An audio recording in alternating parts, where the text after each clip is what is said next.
Hey guys, Captain Orion here, and welcome back to the first video of a new series where we can take an in-depth look at each area in Dreamlight Valley, from what we can forage, to what you can mine, to even the critters that you can find. Now today we're taking a look at the Plaza. If you're already playing the game, as you may know, the Plaza is the first area you start in when you begin your journey in the game. Just before we do get started, do be aware I've modified my Plaza since starting the game, and some of the items you may see, although from the area, may not be found in the exact same place.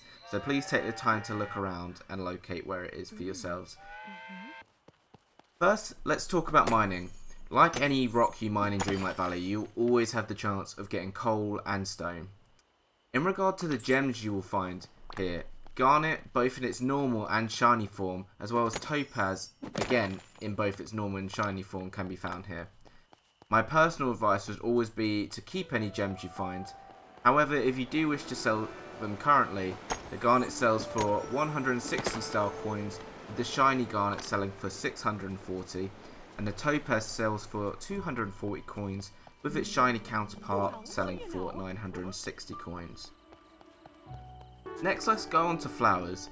Now, whilst at the beginning of the game you may be wondering why I'm telling you about flowers, but this is because many of the flowers throughout the valley are needed for quests, so it's always handy to know where to find what.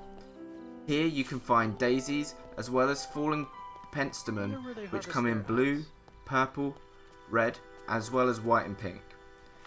In terms of foraging, this is the typical area where you will usually find softwood.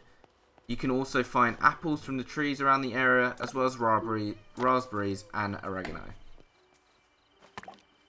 Just a helpful hint, you can move both the apple trees and the raspberry bushes closer together to make it easier when it comes to foraging for them, like I've done here. That way you don't have to just run about the place trying to find them. Now finally, and what is probably the most important part of the video in my opinion, is the critters. You can befriend any of these critters by feeding them a food they love or like. Now for the Plaza area, the critter will be the squirrel.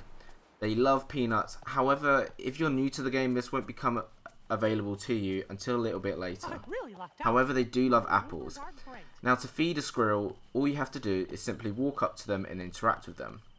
Note that you can only feed a critter once every 24 hours, however, as there are multiple of them around at the same time of different colours, you will be able to feed those. Unfortunately, it is based a little bit on RNG in terms of how many times you need to feed them before they become your companion, but keep at it and you will get there, I promise. Now the squirrels themselves can come in an array of colours, including black, classic, which is kind of like a browny cream colour, grey, red, and also white. However, I believe the white is one of the harder ones to find. And that's basically it for our tour of the Plaza, guys. I hope this has been really helpful for you.